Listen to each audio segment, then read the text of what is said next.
The crystal champagne flute felt cold in my hand as I stood in the corner of Morrison Associates' penthouse office, watching my wife Lara work the room like she owned it, which technically she did, at least 30% of it. The holiday party was in full swing, all glass walls and city lights twinkling below us like scattered diamonds. Everyone who mattered in Boston's consulting world was here, dressed to impress and ready to network until their business cards ran out. I'm Nick Avery, and I build things for a living. Real things, houses, office buildings. The kind of structures that'll still be standing when all these PowerPoint presentations are forgotten. But tonight, I felt like the odd man out in my off-the-rack suit, surrounded by people who made their money moving other people's money around. Ladies and gentlemen, Julian Holt's voice boomed across the room, cutting through the jazz music and polite chatter. He stood near the floor-to-ceiling windows, his silver hair perfectly styled, his custom Italian suit probably worth more than most people's cars. Julian was Lara's business partner, the co-founder of the firm, and the kind of man who thought charm was a substitute for character. The room quieted down, all eyes turning toward him. I noticed Lara moving closer to Julian, her red dress catching the light just right. She looked beautiful, like always. Too bad I was starting to realize that beauty was about all we had left between us. Julian raised his glass higher, that practiced smile spreading across his face like butter on warm toast. I want to propose a special toast tonight, to partnerships that work, to success that keeps growing, and... He paused for effect, his eyes scanning the crowd before landing on me with a look that made my jaw tighten. To all the clueless husbands who pay the bills while the real players take their wives to the top. The laughter that followed hit me like a slap. Not just polite chuckles, but genuine amusement from people who thought they were in on some grand joke. I watched Monica Chen, one of the senior partners, nearly spill her wine as she laughed. Serena Walsh, the firm's gossip queen, was practically cackling. Even some of the junior associates were grinning like idiots. But it was Lara's reaction that really got to me. She didn't laugh. She smirked. That cold, calculating expression I'd been seeing more and more lately. The look that said she knew exactly what Julian meant, and she was perfectly fine with it. I took a sip of my whiskey, letting the burn settle in my throat while I processed what had just happened. In front of 50 of Boston's business elite, Julian Holt had just called me a fool, and my wife had stood there and let it happen. Well, I muttered to myself, at least they didn't spill my drink when they kicked me. The party continued around me like nothing had changed, but everything had. I'd been married to Lara for 8 years, and I'd watched her climb from junior associate to managing partner. I'd supported her late nights, her weekend conferences, her endless networking events. I'd paid for the house she decorated, the car she drove, the lifestyle she'd grown accustomed to. And this was my thanks, being the punchline to Julian's joke. I finished my whiskey and set the glass down on a nearby table. Time to leave before I said something I'd regret. Or something I wouldn't regret, which might be worse. Leaving so soon, Nick? Monica appeared beside me, her voice dripping with false concern. The party's just getting started. Yeah, well, I've got an early morning, I said, keeping my voice level. Some of us have real work to do. Her smile faltered just a bit. Good. Let her wonder what I meant by that. Before we dive deeper into this story, I have one small request. Please subscribe, drop a like, comment, and hit that hype button to boost this channel so more people can discover these incredible Reddit stories. I made my way through the crowd, nodding politely at people who barely acknowledged my existence. These were Lara's people now, not mine. I'd never really fit in with their world of quarterly reports and client acquisitions. I was the blue-collar husband who'd somehow landed the ambitious lawyer, and now I was paying the price for thinking that would be enough. As I waited for the elevator, I heard Julian's voice again, holding court near the bar. The secret to success, he was saying, is knowing when to take what you want and when to let someone else foot the bill. More laughter, more knowing looks, more confirmation that I'd been the fool in this scenario far longer than I'd realized. The elevator doors opened and I stepped inside. As they closed, I caught a glimpse of Lara and Julian standing close together, her hand on his arm as he whispered something in her ear. The pieces were starting to fall into place, and the picture they were forming wasn't pretty. 20 minutes later, I was sitting in my home office, staring at my computer screen. Our house was a beautiful colonial in Newton, all hardwood floors and crown molding. Lara had picked it out, decorated it, made it into the kind of place that impressed her colleagues. I just paid for it. But the office was mine. My desk, my files, my sanctuary. And tonight, it was going to be my war room. I pulled up the firm's website and started clicking through the partner profiles. Julian Holt, managing partner, Harvard MBA, 20 years of experience in strategic consulting. His bio made him sound like a cross between Warren Buffett and Gandhi. What it didn't mention was his habit of taking credit for other people's work or his tendency to treat support staff like furniture.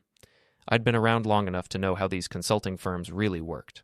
It was all about relationships, client lists, and who had the dirt on whom. Julian might think he was untouchable, but everyone had pressure points. I just had to find his. My phone buzzed with a text from Jake Morrison, my best friend since college and the closest thing I had to a brother. Jake was ex-military, now running his own security consulting business. More importantly, he was someone I could trust. "How was the corporate circus?" his message read. "Educational," I typed back. "Want to grab coffee tomorrow? I might have some work for you." "Always. Eddie's at 9? Perfect." I put the phone down and opened a new browser window. Time for some research. If Julian wanted to play games, I'd show him what happened when you underestimated the guy who actually knew how to build things from the ground up. The first thing I looked up was the firm's client list. Most of it was public information, buried in press releases and industry publications. Morrison Associates specialized in crisis management and strategic consulting, which was a fancy way of saying they helped rich people solve problems that money couldn't fix directly. Their biggest client was Grant Industries, a manufacturing conglomerate run by old-school businessman Robert Grant. I'd met Grant a few times at company events, and he'd always struck me as the type who valued loyalty and straight talk over smooth presentations. He was also the kind of man who didn't appreciate being made a fool of. I spent the next hour digging through news articles and industry reports, building a picture of the firm's financial health and client relationships. What I found was interesting. Morrison Associates was successful, but not as stable as they liked to pretend. They were heavily dependent on a few key clients, and their profit margins had been shrinking for the past 2 years. Even more interesting was what I found about Julian himself. 3 previous partnerships that had ended badly, a pattern of jumping ship just before things got messy, and a reputation for being a little too friendly with female colleagues. My computer chimed with an incoming email. Lara, probably wondering where I'd disappeared to. I ignored it and kept digging. By midnight, I had a clearer picture of what I was dealing with. Julian Holt was a predator in an expensive suit, and my wife was either his latest victim or his willing accomplice. Either way, she'd made her choice when she stood there and let him humiliate me. I opened a new email and typed in Robert Grant's address. I'd gotten it from a business card he'd given me months ago, back when he'd complimented my work on the firm's office renovation. "Mr. Grant," I wrote, "I hope this message finds you well. I wanted to reach out regarding some concerns I have about the direction of Morrison & Associates. As someone who has worked closely with the firm, I believe you might want to examine who is really making the decisions that affect your account. Sometimes the most important information comes from unexpected sources. I'd be happy to discuss this further at your convenience. Best regards, Nick Avery." I read it twice, making sure the tone was professional but intriguing. Then I hit send. The front door opened downstairs, and I heard Lara's heels clicking on the hardwood floor. She was home from her victory party, probably expecting to find me sulking in bed. Instead, she'd find me wide awake and planning. "Nick," she called from the hallway, "where are you?" "In the office," I replied, closing my laptop and turning in my chair to face the door. She appeared in the doorway, still beautiful in her red dress, but there was something different in her expression. Wariness, maybe, or guilt. "You left early," she said, leaning against the doorframe. "People noticed." "I'm sure they did. Probably gave them something else to laugh about." Her jaw tightened. "You're being dramatic. Julian was just making a joke." "A joke?" I stood up slowly, keeping my voice calm. "Is that what we're calling it? What's that supposed to mean?" I walked over to her, close enough to see the uncertainty in her eyes. "It means I'm done being the punchline, Lara. It means things are about to change around here." She stared at me for a long moment, trying to read my expression. "You're acting strange." "No," I said, moving past her toward the stairs. "I'm acting like someone who finally understands the game. Sweet dreams, honey. You're going to need them." I left her standing there and headed upstairs to the guest bedroom. I had a lot of work to do tomorrow, and I wanted to be well rested for it. After all, revenge was a full-time job, and I'd just clocked in. Eddie's Tavern sat on the corner of Washington and State, the kind of place that served real coffee and didn't care if you wanted it with oat milk or unicorn sprinkles. Eddie Morrison, no relation to Jake despite the name, had been running the place for 20 years, and it showed in every worn booth and faded photograph on the walls. It was exactly the kind of establishment that made Lara wrinkle her nose, which made it perfect for my purposes. Jake was already there when I arrived, sitting in our usual booth with 2 steaming mugs in front of him. He looked up as I approached, his weathered face creasing into a grin that didn't quite reach his eyes. Jake had always been good at reading people, and apparently I wasn't hiding my mood as well as I'd hoped. "You look like a man with a plan," he said as I slid into the seat across from him. "And not the good kind." "Depends on your definition of good." I wrapped my hands around the coffee mug, letting the warmth seep into my fingers. "Tell me, what do you know about surveillance equipment?" Jake's eyebrows went up. "The legal kind or the kind that gets results?" "The kind that helps a man understand what's really happening in his own life." He leaned back in the booth, studying my face. "Want to talk about it?" So I told him. About Julian's toast, about Lara's reaction, about the growing suspicion that I'd been playing the fool for longer than I cared to admit. Jake listened without interrupting, occasionally nodding or taking a sip of his coffee. "How long have you suspected?" he asked when I finished. "Honestly, part of me has known for months. Late nights that didn't make sense. Business trips that seemed more like vacations. The way she looked at me like I was... I paused, searching for the right words. Like I was furniture. Useful, but not particularly interesting. And now you want proof. I want the truth, and then I want to do something about it." Jake was quiet for a moment, turning his mug in slow circles on the table. "Nick, I've been down this road with other guys. It never ends the way you think it will. Maybe not, but it's going to end the way I want it to." He must have heard something in my voice because he nodded slowly. "Okay, what do you need?" "Information first. I want to know where Julian goes, who he sees, what he does when he thinks nobody's watching, and I want to know the same about Lara." "That's going to take time, and money." "I've got both." I pulled out my phone and showed him a bank statement. Separate account Lara doesn't know about. Construction business has been good. Jake whistled low. "That's serious money, Nick. You sure you want to spend it on this?" "I'm sure I don't want to spend another day being made a fool of." We spent the next hour working out the details. Jake would handle the surveillance, using contacts from his security business to track Julian and Lara's movements. I would work on gathering information about the firm's business dealings and client relationships. "One more thing," I said as we prepared to leave. "I need you to look into Julian's background. Previous jobs, personal relationships, anything that might give us leverage." "Leverage for what?" "For when it's time to push back." My phone buzzed with a text message. "Lara, working late tonight. Don't wait up." I showed the message to Jake, who shook his head. "They're not even trying to hide it anymore." "Good," I said. "Makes our job easier." I spent the rest of the morning at my construction office, a modest building in Somerville that housed Avery Construction. It wasn't much to look at from the outside, but it was mine.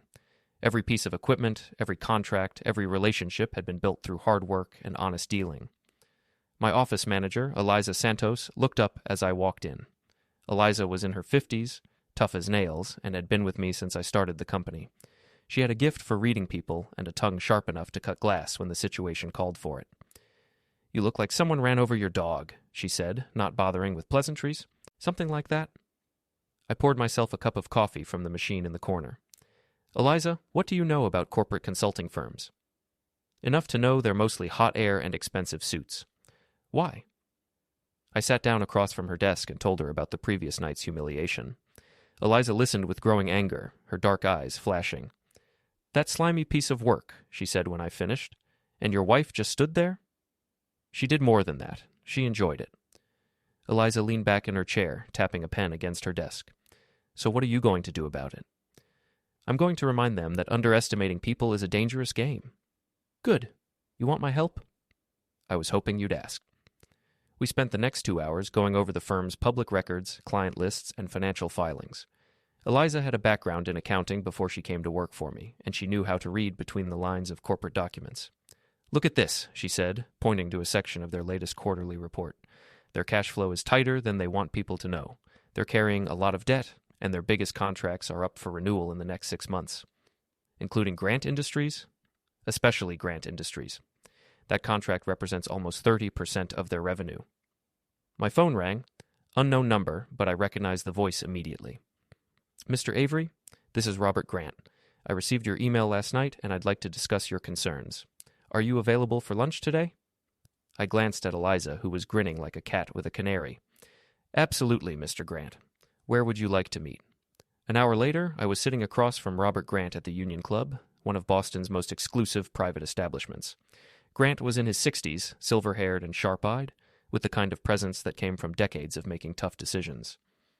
"I'll be direct, Mr. Avery," he said after we'd ordered. Your email intrigued me. I've had some concerns about Morrison Associates lately, and I'm interested in hearing your perspective. What kind of concerns? The kind that make a man wonder if his consultants are more interested in consulting each other than solving his problems. I leaned forward slightly. Mr. Grant, how well do you know Julian Holt? Well enough to know that he's ambitious and charming, not well enough to know if I can trust him. Then you might want to know about his track record with previous partnerships. I spent the next 20 minutes laying out what I'd learned about Julian's history, the failed partnerships, the pattern of jumping ship when things got difficult, the reputation for taking credit for other people's work.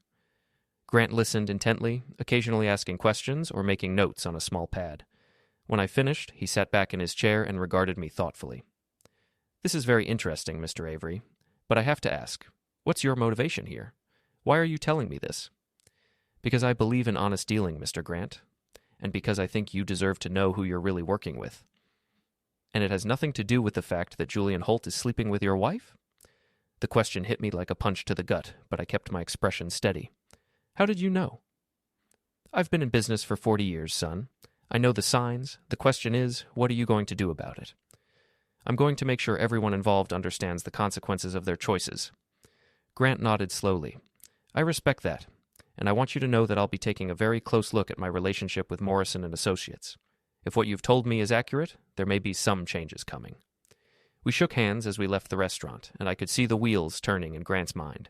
The first domino was starting to wobble. That evening, I sat in my office at home, waiting for Lara to return from her late night at work. My laptop was open to our joint bank accounts, and I'd been making some adjustments. The front door opened at 11:30, and I heard Lara's familiar footsteps on the stairs. She appeared in the office doorway a few minutes later, looking slightly disheveled and avoiding my eyes. How was work? I asked pleasantly. Busy. Lots of client issues to sort out. She was still standing in the doorway, like she was afraid to come closer. Funny thing, I said, turning my laptop screen toward her. I was looking at our accounts today, and I noticed some interesting patterns. A lot of charges at restaurants and hotels that don't match up with your official travel schedule. Her face went pale. Nick, I can explain. I'm sure you can. But here's the thing, Lara. I don't want to hear it. I clicked a few buttons, and the screen showed our joint accounts with new restrictions in place. I've made some changes. From now on, all major expenses need my approval. Both our names are on these accounts, so it's perfectly legal. You can't do this. Actually, I can. And I have. I stood up and walked toward her. You see, while you've been busy playing games with Julian, I've been learning the rules. And rule number 1 is that the person who pays the bills gets to decide how they're spent. She stared at me in shock, probably seeing me clearly for the first time in years. This isn't over, Nick. You're absolutely right, I said, smiling. It's just getting started. After she stormed off to the bedroom, I opened my email and found a message from Jake. He'd already started his surveillance, and the first reports were coming in. Julian Holt wasn't just having an affair with my wife, he was running a whole operation with multiple women and a secret apartment downtown. I forwarded the information to my personal email account and then composed a new message to Monica Chen at the firm. Monica had always struck me as ambitious and resentful of Julian's position. Maybe it was time to give her some ammunition. Monica, I wrote, I hope you don't mind me reaching out directly, but I wanted to share some information that might interest you regarding Julian's extracurricular activities. As someone who clearly cares about the firm's reputation, I thought you should know what your managing partner does in his spare time. Perhaps we could discuss this over coffee. I hit send and leaned back in my chair. The dominoes were starting to fall, and I was just getting warmed up. Tomorrow, I'd start making some calls to the firm's other clients. After all, if Grant Industries was having second thoughts about their relationship with Morrison Associates, maybe other companies would be interested in hearing why. The next morning brought the kind of autumn rain that makes Boston look like a noir film, all gray skies and wet pavement reflecting neon signs.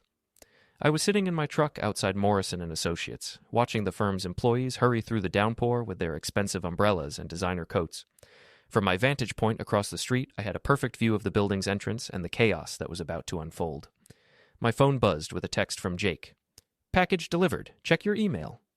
I opened my laptop and found a folder full of photographs and documents. Jake worked fast, and his contacts in the security business were worth every penny I was paying them. The images showed Julian entering and leaving a luxury apartment building in Back Bay, always with different women. Some I recognized from the firm, others were strangers. But the timestamps told the real story. This had been going on for months, maybe years. The most interesting photos were from last night. Julian and Lara entering the apartment building at 9:15, leaving separately 2 hours later. Lara looked satisfied, Julian looked smug, and I looked like a man who'd been played for a fool long enough. My phone rang. Monica Chen. Nick, I got your email. I think we should talk. I was hoping you'd say that. When and where? There's a coffee shop called Grind on Newberry Street. Can you meet me there in an hour? I'll be there. I closed the laptop and started the truck.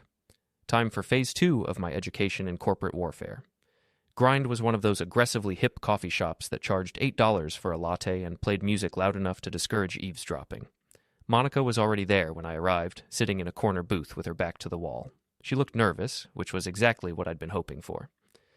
Thanks for meeting me, I said, sliding into the seat across from her.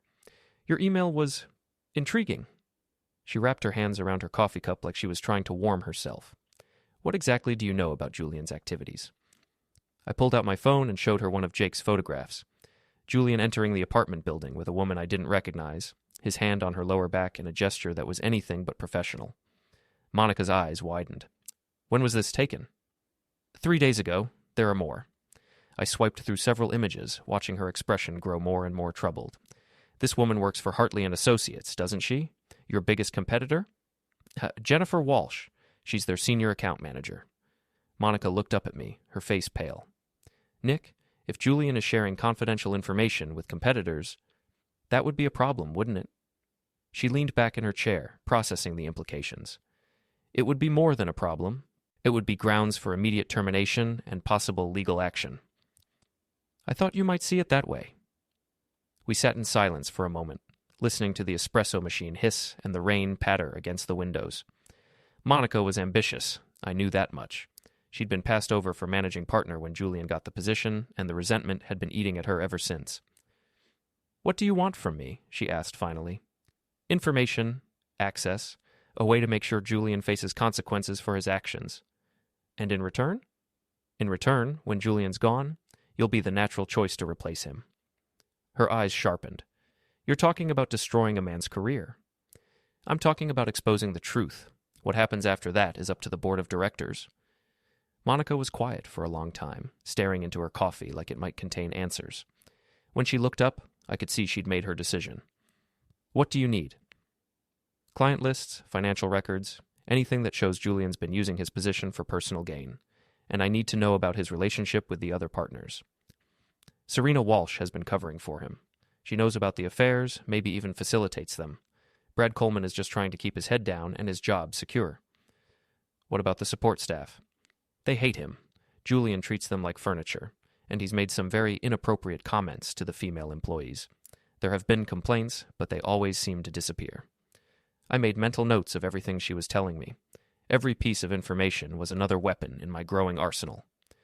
I can get you access to the financial records, Monica continued, but it'll have to be discreet. If Julian finds out I'm working against him, he won't find out from me. We spent another hour going over the details. Monica would provide inside information about the firm's operations and client relationships. In return, I would make sure she was positioned to take over when Julian inevitably fell from grace. As I was leaving the coffee shop, my phone rang again. This time, it was Robert Grant. Mr. Avery, I've been making some inquiries based on our conversation yesterday. I think you'll be interested to know that Morrison Associates is about to lose the Grant Industries account. Really? What changed your mind? Let's just say that when I started asking pointed questions about project management and confidentiality, the answers I got weren't very reassuring. I felt a surge of satisfaction. I'm sorry to hear that, Mr. Grant. I know it was a significant relationship for both companies. Indeed it was. In fact, I'm having lunch with the other board members today to discuss our options. I suspect we'll be looking for new consultants very soon. After he hung up, I sat in my truck for a few minutes, watching the rain and thinking about the chain reaction I'd set in motion. Grant Industries represented 30% of the firm's revenue. Losing that account would send shockwaves through Morrison and Associates, and Julian would be the obvious target for blame. But I wasn't done yet.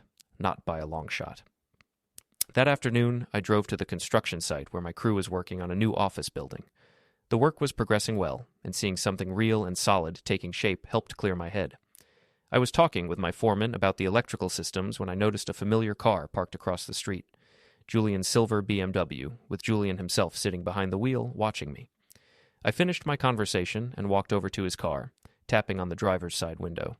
He rolled it down with obvious reluctance. "Nick, what a surprise running into you here.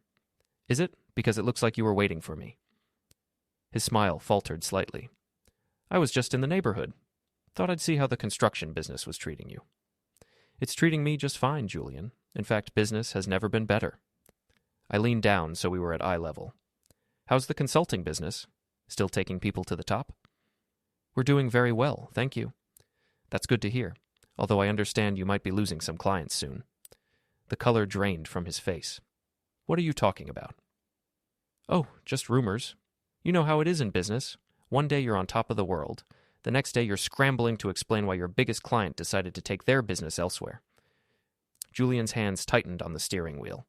"Nick, I don't know what game you think you're playing, but..." "Game?" I straightened up and stepped back from the car. "Julian, I'm not playing games. I'm working.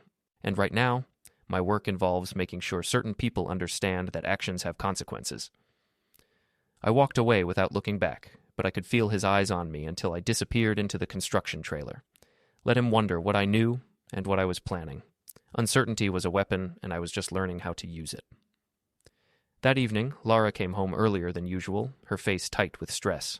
She found me in the kitchen, making dinner like nothing had changed. "We need to talk," she said, dropping her purse on the counter. "Sure. How was your day?" "You know how my day was. Grant Industries terminated their contract this afternoon. Julian's in crisis mode, and the whole firm is in chaos." I kept chopping vegetables, not looking up. "That's unfortunate. Grant seemed like a solid client." "Don't play dumb with me, Nick. I know you had something to do with this." "Did I? How exactly would I have anything to do with your firm's client relationships?" She moved closer, her voice dropping to a dangerous whisper. "You met with Robert Grant yesterday. Don't deny it." "I'm not denying anything. I had lunch with a business associate. Is that against the law now?" "What did you tell him?" I finally looked up from the cutting board, meeting her eyes directly. "I told him the truth, Lara. Something you might want to try sometime." Her face flushed with anger. "You're destroying my career out of spite." "Your career? I thought Julian was the one taking you to the top. Shouldn't he be able to handle one lost client?" She stared at me for a long moment, and I could see her trying to figure out how much I knew. The uncertainty was eating at her, just like it was eating at Julian. "This isn't over," she said finally. "You keep saying that, but you're right. It's not over. It's barely started." After she stormed upstairs, I opened my laptop and checked my email. Monica had sent me a detailed breakdown of the firm's client contracts and renewal schedules.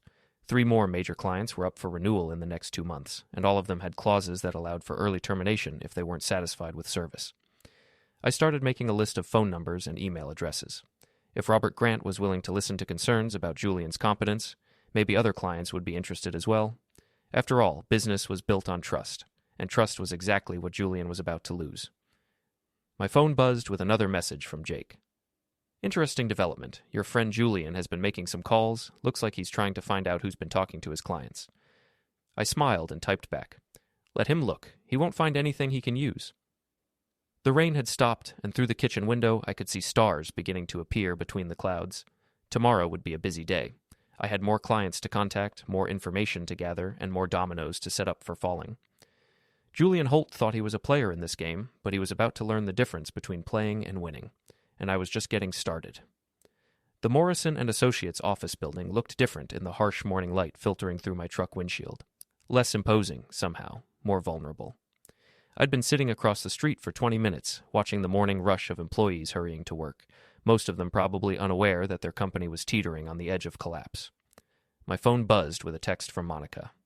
"Emergency board meeting at 10. Julian's panicking." Perfect timing.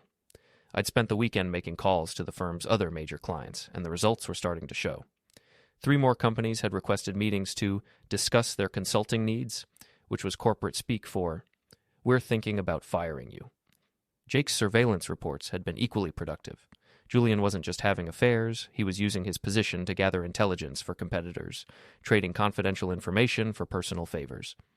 The man was a walking ethics violation, and now I had the documentation to prove it.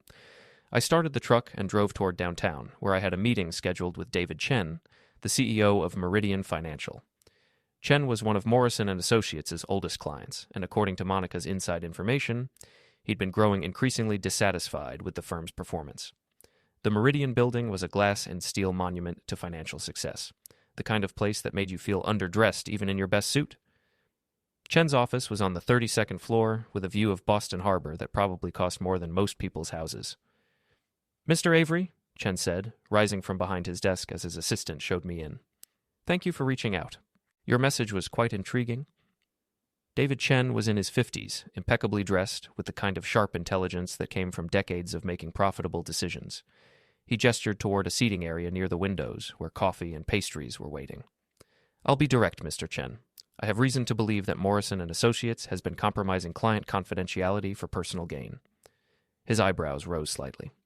"That's a serious accusation." "It's a serious situation." I pulled out my laptop and showed him some of Jake's photographs. "This is Julian Holt meeting with Jennifer Walsh from Hartley & Associates. Notice the briefcase he's carrying and the documents they're reviewing." Chen studied the images carefully. "These appear to show confidential client files." "They do, and Jennifer Walsh just happens to work for the firm that's been underbidding Meridian on several major contracts lately." I watched Chen's expression change as the implications sank in. Hartley & Associates was one of Meridian's biggest competitors, and if they'd been getting inside information about Meridian's strategic plans, it would explain their recent string of successful bids. "How did you obtain these photographs?" "Through legitimate surveillance. Julian Holt has been using his position to trade information for personal favors. Your company's confidential data may have been part of those trades." Chen was quiet for a long time, staring out at the harbor. When he spoke again, his voice was cold with controlled anger. "Mr. Avery, if what you're telling me is accurate, Morrison Associates has violated the most basic principles of client confidentiality. That's grounds for immediate contract termination and possible legal action." "I thought you should know before making any decisions about renewing your consulting agreement." "Indeed." He stood up and walked to his desk, picking up the phone. "Janet, please get me Morrison Associates on the line. I need to speak with Julian Holt immediately." I gathered my laptop and prepared to leave, but Chen held up a hand. "Actually, Mr. Avery, I'd like you to stay for this conversation. I think Julian should know exactly where this information came from." The phone call was brief and brutal. Chen didn't waste time with pleasantries or explanations. He simply informed Julian that Meridian Financial was terminating their contract immediately and would be conducting a full review of all confidential information that had been shared with the firm. Julian's voice was barely audible through the speakerphone, but I could hear the panic. "Mr. Chen, surely we can discuss this. If there's been some misunderstanding." "There's no misunderstanding, Mr. Holt. And just so you know, this conversation is being recorded, and Mr. Nick Avery is here as a witness." The silence on the other end of the line was deafening. When Julian finally spoke, his voice was tight with barely controlled rage. "Nick, I should have known." "You should have known a lot of things, Julian," I said, leaning toward the phone, "like the fact that treating people badly eventually comes back to bite you." "This isn't over." "Actually," Chen interrupted, "it is. Security will be by this afternoon to collect all Meridian materials from your offices. Any attempt to retain or copy confidential information will result in legal action." The line went silent. Julian had hung up. Chen turned to me with something approaching admiration. "That was very satisfying, Mr. Avery. I don't suppose you'd be interested in doing some consulting work for Meridian. We're going to need a new firm, and I prefer working with people who understand the value of integrity." "I'll consider it," I said, though my mind was already racing ahead to the next phase of my plan. By the time I got back to my truck, my phone was buzzing with missed calls and text messages. Lara had called 6 times. Monica had sent 3 urgent messages. Even Jake had checked in to see if I was okay. I called Jake first. "Holy hell, Nick, what did you do? Julian's been calling everyone he knows, trying to figure out how to contain the damage." "I gave him what he deserved. How bad is it?" "Bad. 2 more clients called this morning to schedule meetings. The word is spreading fast in the business community." "Good. What about Lara?" "She's in full damage control mode. Been on the phone all morning, trying to reassure clients and partners. But from what I can tell, she's fighting a losing battle." I hung up and called Monica next. "Nick, where are you? The office is in complete chaos. Julian's locked himself in his office, and the other partners are talking about calling an emergency vote of no confidence." "What's Lara's position in all this?" "She's trying to distance herself from Julian, but everyone knows they've been working closely together. Some people are starting to ask questions about her role in the client losses." "Interesting. What about you?" "I'm staying neutral for now, but several board members have approached me about taking over Julian's responsibilities on an interim basis. That's exactly what we hoped for. Nick, there's something else. Julian's been asking questions about you. He knows you're behind the client defections, and he's looking for a way to retaliate. Let him look. I'm not hiding. But as I drove home, I couldn't shake the feeling that Julian was planning something desperate. Cornered animals were dangerous, and Julian Holt was definitely cornered. I was right to be concerned. When I pulled into my driveway that afternoon, I found Julian's BMW parked on the street in front of my house. He was sitting on my front porch, still in his expensive suit, but looking decidedly less polished than usual. "We need to talk," he said, standing up as I approached. "Do we? I thought you'd said everything you needed to say at the holiday party." "That was before you decided to destroy my business." I unlocked my front door and gestured for him to follow me inside. If Julian wanted a confrontation, I was ready for it. We ended up in my living room, facing each other like gunfighters in an old western. Julian looked around at the comfortable furniture and family photos, his expression contemptuous. "Nice house," he said. "I'm sure Lara's told you how much she enjoys spending time here." "Actually, she's been spending most of her time elsewhere lately, but I'm sure you know that." His mask of civility slipped for just a moment, revealing the anger underneath. "You think you're very clever, don't you? Turning my clients against me, spreading lies about my professional conduct." "I haven't told any lies, Julian. Everything I've shared has been documented fact. You've destroyed my reputation based on photographs and speculation. I've exposed your behavior based on evidence and witness testimony. There's a difference." Julian began pacing around the room, his composure cracking further with each step. "You have no idea what you're dealing with, Nick. The consulting business isn't some construction project where you can just tear down what you don't like and build something new." "You're right," I said, settling into my favorite chair. "It's much more fragile than construction. In construction, if you do shoddy work, the building falls down and everyone can see it. In consulting, you can get away with shoddy work for years, as long as nobody looks too closely. I've built Morrison Associates into one of the most successful firms in Boston. You've built it into a house of cards, Julian, and houses of cards have a tendency to collapse when someone bumps the table." He stopped pacing and turned to face me directly. "What do you want? Money? A position at the firm? Name your price." "I don't want anything from you, Julian. I want you gone." "And if I refuse to go quietly?"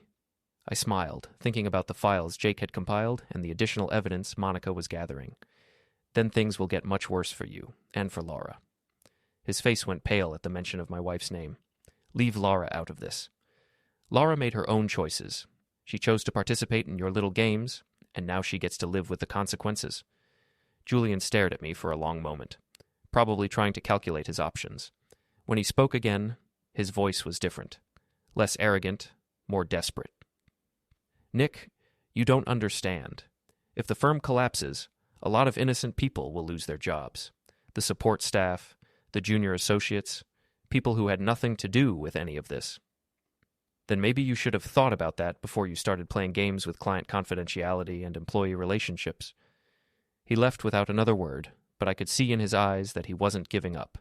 Julian Holt was the kind of man who would burn everything down rather than admit defeat, and that made him dangerous.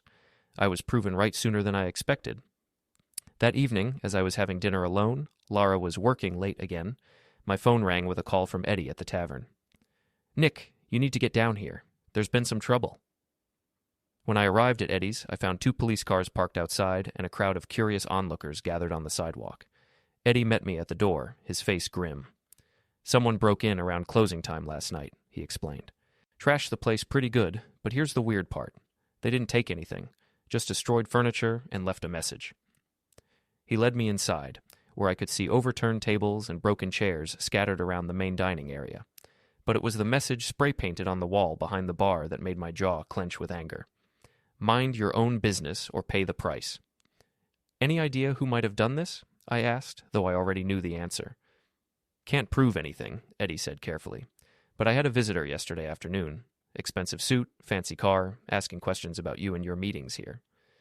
Julian was escalating the conflict, trying to intimidate me into backing down. But he'd made a crucial mistake. He'd targeted someone I cared about, and that changed the rules of engagement completely.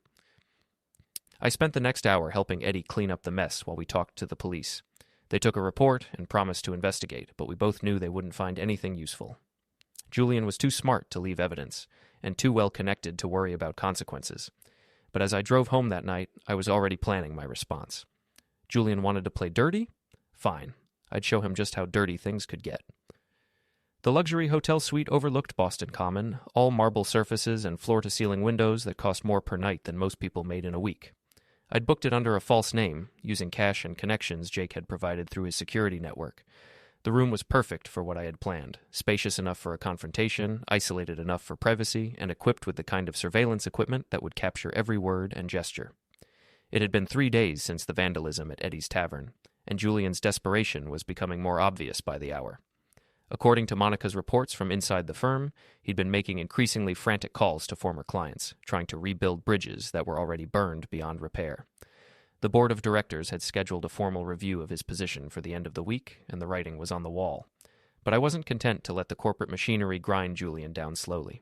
I wanted him to understand exactly who had orchestrated his downfall and why. My phone buzzed with a text from Jake.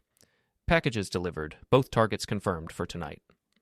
Phase 1 of the evening's entertainment was complete. Jake had sent anonymous messages to both Julian and Lara, claiming to have information about the others' activities that could be used for damage control. The messages had directed them to the hotel suite, with arrival time staggered to ensure maximum dramatic impact. I checked my watch, 7:30. Julian would arrive first, followed by Lara 15 minutes later. That would give me enough time to set the stage properly.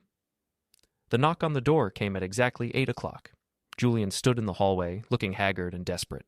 His usually perfect hair was disheveled, his expensive suit wrinkled, and there were dark circles under his eyes that suggested he hadn't been sleeping well. "Nick!" His voice was flat with resignation. "I should have known." "You should have known a lot of things, Julian. Come in." He entered the suite cautiously, his eyes taking in the elegant furnishings and the view of the city lights below. "What is this? Some kind of trap?" "It's a conversation, the kind we should have had weeks ago." I gestured toward the seating area where I'd arranged 2 chairs facing each other. Julian sat down reluctantly, his posture tense and defensive. "Let me guess," he said. "You want me to confess my sins and beg for forgiveness? I want you to understand what you've lost, and why you lost it. I've lost everything, Nick. My clients, my reputation, probably my partnership. Are you satisfied?" "Not yet." I pulled out my laptop and opened a file containing all the evidence Jake had gathered over the past few weeks. Photographs, financial records, witness statements, documented proof of Julian's affairs, and ethical violations. "This is what I know about you, Julian. Every dirty deal, every betrayal, every time you used your position to take advantage of someone weaker than yourself." He looked through the files with growing horror, his face growing paler with each revelation. "Where did you get all this?" "From people who were tired of watching you get away with it. Employees you'd mistreated, clients you'd cheated, women you'd manipulated. You made a lot of enemies over the years, Julian. I just gave them a way to fight back. You don't understand the business world, Nick. Everyone cuts corners, everyone makes deals. That's how things get done." "No, that's how you get things done, and that's why you're finished."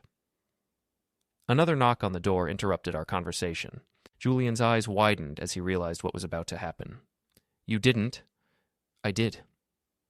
I opened the door to find Lara standing in the hallway, dressed in the kind of outfit she wore when she wanted to impress someone. Her expression shifted from confusion to anger as she saw Julian sitting in the chair. "What is this?" she demanded, stepping into the room. "It's a reunion," I said, closing the door behind her. "I thought you two should be together when you heard the news." Lara looked between Julian and me, trying to read the situation. "What news?" I returned to my chair and gestured for her to take the 3rd seat I'd arranged. "The news about your future, or rather, your lack of one."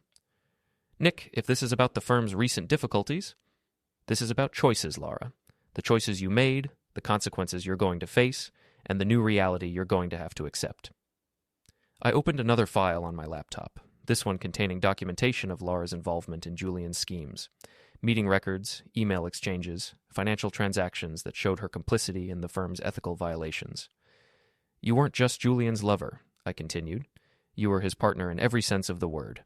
You helped him gather intelligence on competitors, you facilitated his affairs with other women, and you used your position to cover up his mistakes."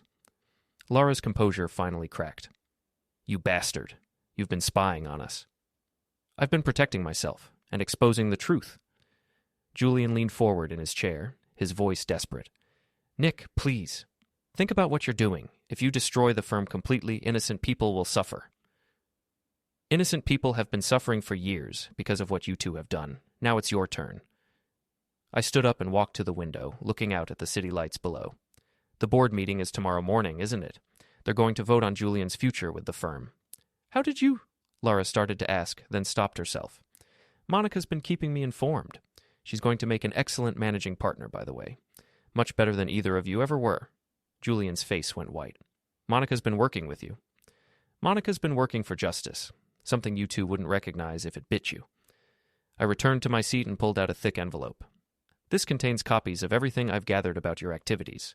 Financial records, photographs, witness statements, documented proof of ethical violations, and client confidentiality breaches. What do you want? Lara asked, her voice barely above a whisper. I want you to understand that actions have consequences.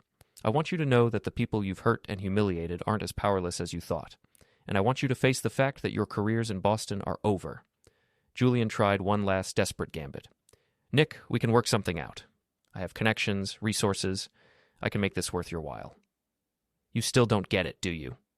I stood up and walked toward the door. This was never about money or business deals or professional advancement. This was about respect and justice. I opened the door and stepped into the hallway. The hotel room is paid for through tomorrow morning. I suggest you two use the time to figure out what you're going to do with the rest of your lives. As I walked toward the elevator, I could hear raised voices from the suite behind me. Julian and Lara were finally having the conversation they should have had months ago, when their schemes first started falling apart. My phone buzzed with a message from Monica. Board meeting moved to 8 a.m. tomorrow. Julian's resignation letter is already prepared. It's over. The elevator arrived, and as the doors closed, I felt a sense of completion that I hadn't experienced in years. The clueless husband who paid the bills had finally collected on his debts, and the ledger was balanced at last. But I wasn't done yet. There was still one more stop to make before this night was over. Eddie's Tavern was busy for a weeknight, filled with the kind of people who appreciated honest drinks and straight talk. Eddie himself was behind the bar, serving customers and keeping an eye on everything like always. The damage from the break-in had been repaired, but I could still see the faint outline where the threatening message had been painted on the wall. Nick, Eddie called out as I entered. Good to see you. How's everything going? Better than expected, I said, taking a seat at the bar. In fact, I think our vandalism problem is about to solve itself. Eddie poured me a whiskey without being asked. That's good news. I was getting tired of looking over my shoulder. You won't have to anymore. The people responsible are going to be too busy dealing with their own problems to bother anyone else. We talked for a while about business and baseball and the weather, the kind of comfortable conversation that comes from years of friendship. As the evening wound down and the crowd began to thin out, Eddie leaned across the bar with a serious expression. Nick, I don't know what you did, and I don't want to know, but whatever it was, I'm grateful. A man shouldn't have to put up with that kind of intimidation. A man shouldn't have to put up with a lot of things, Eddie, but sometimes he has to fight back. I finished my drink and left money on the bar, including a generous tip for the bartender who'd been working all evening. Outside, the October air was crisp and clear, with stars visible between the city lights. My phone rang as I was walking to my truck. Monica again. Nick, I wanted to thank you. The board voted unanimously to accept Julian's resignation and to terminate Lara's partnership agreement. I've been asked to serve as interim managing partner while they search for permanent leadership. Congratulations. You'll do a good job. I couldn't have done it without your help. The evidence you provided made the board's decision easy. The evidence was already there, Monica. I just helped bring it to light. After she hung up, I sat in my truck for a few minutes, thinking about the events of the past few weeks. 3 weeks ago, I'd been the clueless husband paying the bills while other people made jokes at my expense. Tonight, I was the man who'd brought down 2 of Boston's most arrogant corporate players. The drive home took me through the quiet streets of Newton, past houses where normal families were settling in for the evening. My own house was dark when I arrived, which wasn't surprising. Lara was probably still at the hotel, trying to figure out how to salvage something from the wreckage of her career. I poured myself one last drink and sat in my office, looking at the files and photographs that had made tonight possible. Tomorrow, Julian and Lara would have to face the consequences of their choices.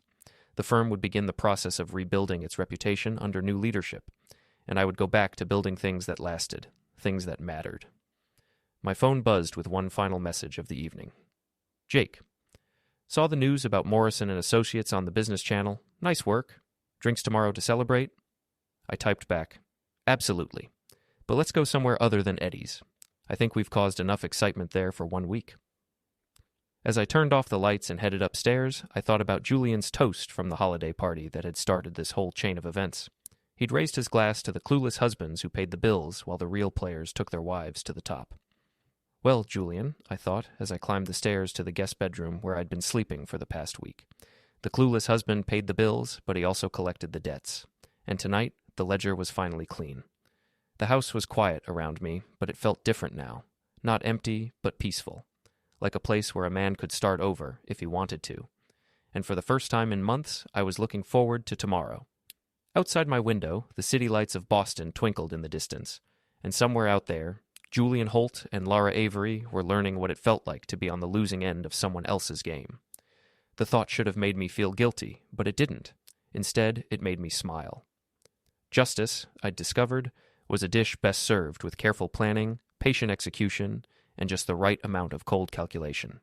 And tonight, everyone had gotten exactly what they deserved. The next morning felt strangely calm. No tension in the air, no phone buzzing with crises, no wife rehearsing excuses in the mirror. Just silence, the kind of silence that tells you a storm has passed and all that's left is the cleanup. I brewed coffee and stepped onto the back deck. Cold air bit my face, but it felt good. Clean. I watched a neighbor walk his dog, kids waiting for school buses, the kind of ordinary life I'd drifted away from without noticing. My phone buzzed. A news alert. Morrison Associates announces leadership change. Founding partner resigns. Another headline, internal scandal and client exodus leave top Boston firm reeling. No mention of me. Perfect. The smartest man in the room is the one everyone forgets was ever there. A second buzz, this time a text from Lara. I'm coming by later to pick up some things. We need to talk. Not can we talk. Not I'm sorry, just we need to talk. I typed one word back. No. Then I blocked the number. Some doors don't need to be slammed, they just need to be locked.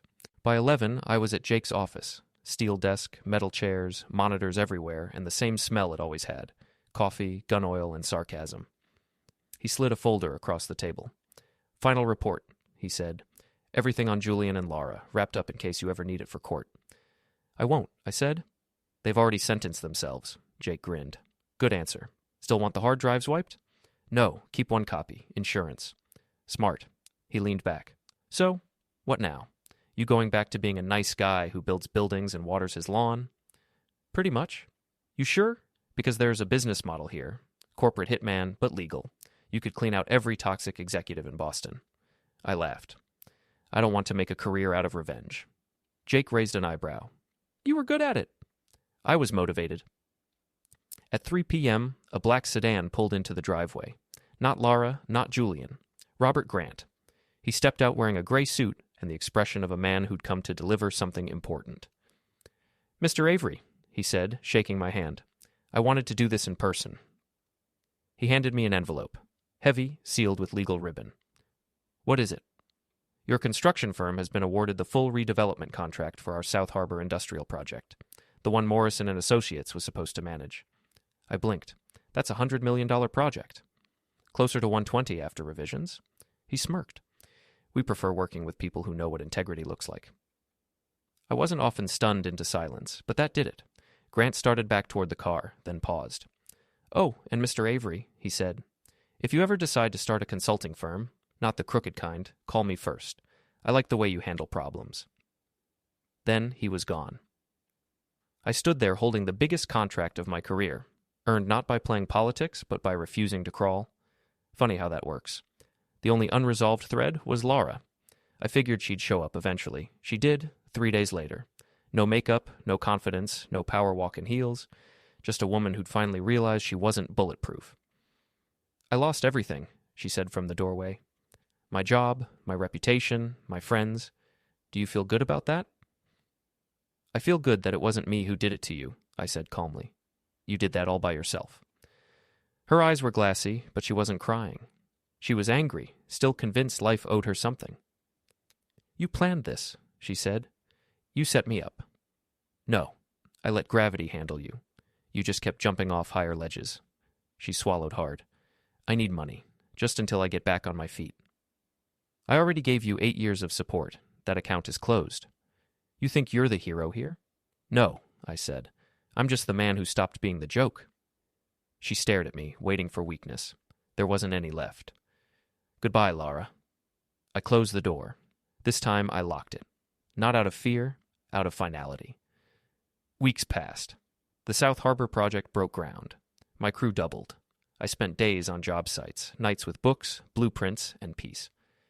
One afternoon, I was walking the future lobby of the new headquarters when my foreman, a thick-armed guy named Marco, said, "Boss, you ever think about how weird this is? You build things. They destroy things.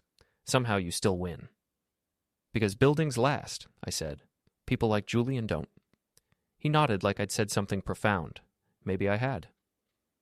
6 months later, I was at a rooftop opening party.